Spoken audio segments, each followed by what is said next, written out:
ধন্যবাদ contestant number 79 এবাৰ প্ৰাসৰ প্ৰতিযোগী কন্টেস্টেন্ট নাম্বাৰ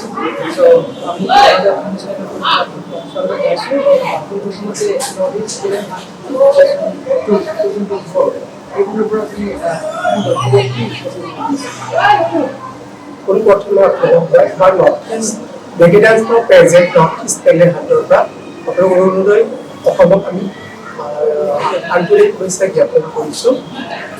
আমাৰ কাৰ্যসূচী দুদিনীয়া হয়। আজি প্ৰথম দিন হয়। প্ৰথম দিন আমাৰ প্ৰতিযোগী 95লৈকে হৈছে ষ্টুডেণ্ট হৈছে। গতিকে সদায় আমাৰ অসমবাসী ৰাইজ নৰ্থ ইষ্ট তেনেকৈ আজি মৰম চেনেহ দিয়াৰ কাৰণে আমি তেনেকৈ প্ৰভাৱটো আগবাঢ়ি লৈ যাব পাৰিছোঁ আৰু আশা কৰোঁ তেনেকৈ মৰম চেনেহ দিয়ে এয়া মোৰ আশা থাকিলে আৰু তাৰে মাজতে আমাৰ কিবা ভুলবাদ কি হয় তেওঁলোকে আমাক সুবিধা দি আছে। আৰু আমাৰ এই প্ৰতিযোগী বহুত ভিতৰৰ ল'ৰা ছোৱালীও আহিছে, অসমৰ চুকে কোণেৰ পৰা বহুত দূৰৰ পৰা আহিছে, যেনেকৈ আপোনাৰ ধুবুৰী হওক, লখিমপুৰ হওক, যোৰহাট হওক, মঙলদৈ হওক আৰু ইফালে খৈৰাবাৰী তেনেকুৱা ধৰণৰ আৰু শ্বিলঙৰ পৰাও আমাক কণ্টেক্ট কৰিছে। তেখেতসকলে চাগে কালি আহিব। গতিকে মই উঠি অহা ল'ৰা ছোৱালীক আৰু আমাৰ কম্পিটিশ্যনটো বেলেগ ধৰণৰ নৰ্মেল কম্পিটিশ্যন নহয়। আমাৰ মাৰ্কৰ ওপৰত কম্পিটিশ্যনবোৰ হয়। আমাৰ হাইষ্ট মাৰ্ক 60 মাৰ্ক থাকে। 60 মাৰ্ক যোনে পাব তেওঁলোকে নৰ্থ ইষ্টৰ ভিতৰত বেষ্ট ছিংগাৰ বা বেষ্ট ডান্সাৰ পাব। 50 মাৰ্ক যোনে পাব তেওঁলোকে ফাৰ্ষ্ট প্ৰাইজ আৰু 50 মাৰ্কছত তেওঁলোকৰ চব ছেকেণ্ড পজিশ্যন। আৰু কোনো ল'ৰা ছোৱালী খালি ইয়াতে গৈ যাব নালাগে আৰু কিবা এটা হ'লে ল'ৰা ছোৱালীবোৰ পাব। গতিকে তেওঁলোকৰ আমি উজ্জ্বল ভৱিষ্যত কামনা কৰোঁ যাতে তেওঁলোকক আমি এটা ভাল প্লেটফৰ্ম দিব পাৰোঁ আগলৈকে। গতিকে সেয়াই আৰু আপোনালোকে প্ৰথমতে আমি জ্যোতিষিত কৰোঁতে খুব কৰিছিলোঁ, খুব ভাল ৰেছপন্স পাইছোঁ, খুব আমাক ভালকৈ ছাপৰ্ট কৰিছে।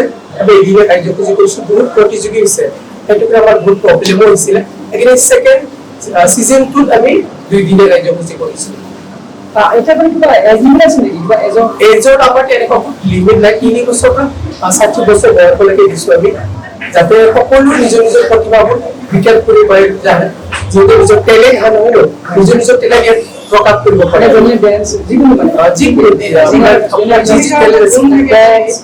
ডেন্স হওক, ছিংগিং হওক, য়োগা হওক, জিমনাষ্টিক হওক, কোনোবা নিজৰ বাচ্ছাবিলাকৰ নিজৰ কবিতা আবৃত্তি কৰিব পাৰে, ৰাইজ কৰিব পাৰে, আৰ্ট দিছোঁ আমি তেনেকুৱা ধৰণৰ। আজি আৰু বিশেষ এটা কি ভাল লাগিলে মানে আপোনাৰ ছোৱালী এজনী আহিছিলে, তেখেতে মানে ড্ৰয়িং কম্পিটিশ্যনত হৈছে, তাতে তাই মানে হাতেৰে কিবাকিবি ভৰি ৰাখিছে, ইমান ধুনীয়া আঁকিছে মানে সাংঘাতিক। সেইটো দেখি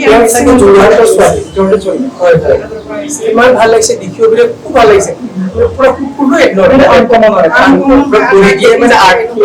কিছুমান যদি আৰু আগ্ৰহ পায় মানে তাহাঁতো মানে এটা মানে হেৰি পাব আৰু উৎসাহ এটা পাব যে তাইক দেখি বৰ ধুনীয়া মানে মনটো মানে কিবা এটা চুল কৰিছে তাইক।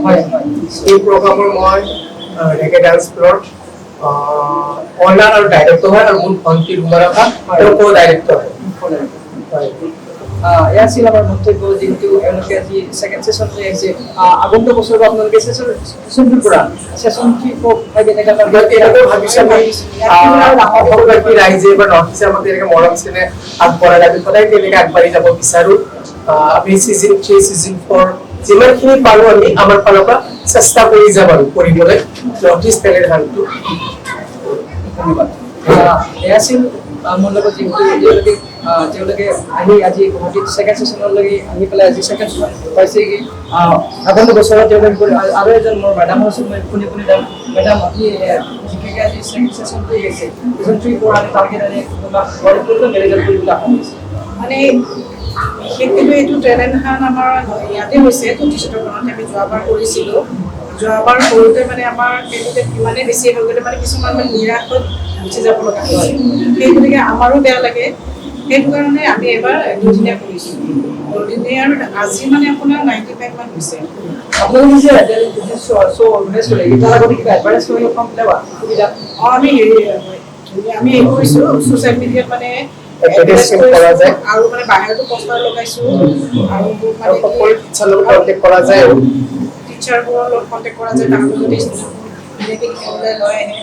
আৰু মানে কি হয়, টিচাৰবোৰকো আমি মানে হেৰি গুৰু এৱাৰ্ড দিছোঁ, তাহাঁতেও ইমান ধুনীয়াকৈ শিকাই মিলাই লৈ আহিছে তাহাঁতৰো মানে এটা মানে পোৱাৰ এটা যোগ্য হয় ছাৰবোৰ কাৰণ ইমান ধুনীয়াকৈ শিকাই মিলাই লৈ আহিছে কিন্তু ছাৰহঁতে গম নাপায় নহয় তাহাঁতে ভিতৰত সোমাই থাকে ষ্টুডেণ্টৰ লগত ছাৰহঁতেও যাতে ওলাই আহে শিক্ষাগুৰুসকলে তেখেতসকলক আমি এটা কিছুমান চিলেকশ্যন কৰি মহাগুৰু এৱাৰ্ড দিছোঁ আপোনাৰ যিটো আজি যিটো নেকি আপোনাৰ যিটো প্ৰগ্ৰাম দিলে কালি যিটো আপুনি বঁটা বিতৰণ কৰিব বঁটা আপোনাৰ কি থাকিব আমাৰ বঁটা থাকিব চাৰ্টিফিকেট আৰু ভাল ট্ৰফি এটা থাকিব বঁটা বিতৰণ আমি মানে আজি দিছোঁ কালি দিছে ফাৰ্ষ্টত যিটো মানে ফাৰ্ষ্ট ছিজনত যিটো হ'ল সেইটো মানে আমি মানে বঁটা দিয়ে শেষ কৰিলোঁ এতিয়া আকৌ এতিয়া ছেকেণ্ড বেষ্টৰ মানে শেষ হ'ব তাৰ পাছতে আমি আকৌ বঁটা মানে আমি ৰৈ নথওঁ মানে বহুত দূৰৰ পৰা আহি যায় কাৰণ এতিয়া যোৰহাটৰ পৰা যিখিনি আহিব বা বাহিৰৰ পৰা আহিব তাহাঁতেতো আৰু মানে ট্ৰফিৰ কাৰণে ৰৈ থাকিব নোৱাৰে সেইটো কাৰণে আজি তাহাঁতৰখিনি মানে যিখিনি হৈ গৈছে আজি দি দিছোঁ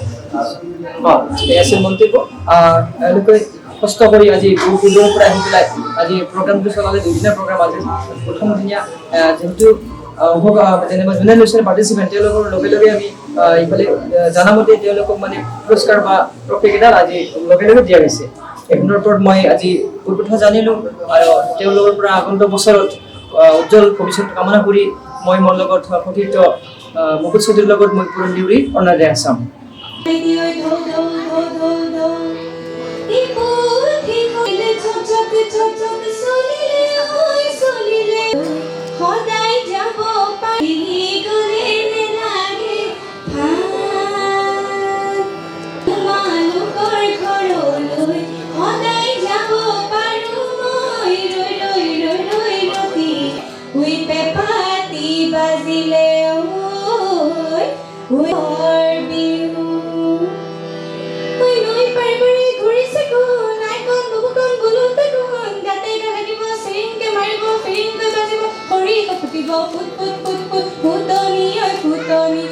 চাই থাকক बताया गया है कि असम सरकार असम सीधी भर्ती आयोग बनाया गया আপোনালোকৰ প্ৰিয় চেনেল पारदर्शी और ट्रांसपेरेंट व्यवस्था शुरू की है कि जिसके अंदर कौवत होगा অৰুণোদয় অসম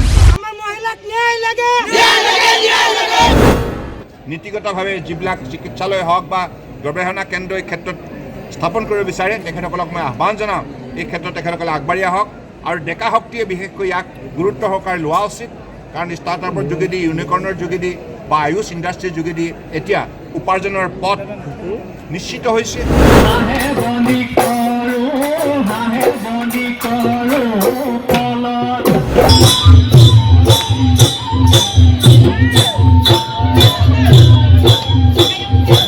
নিৰ্ভীক আৰু নিৰপেক্ষ বাতৰি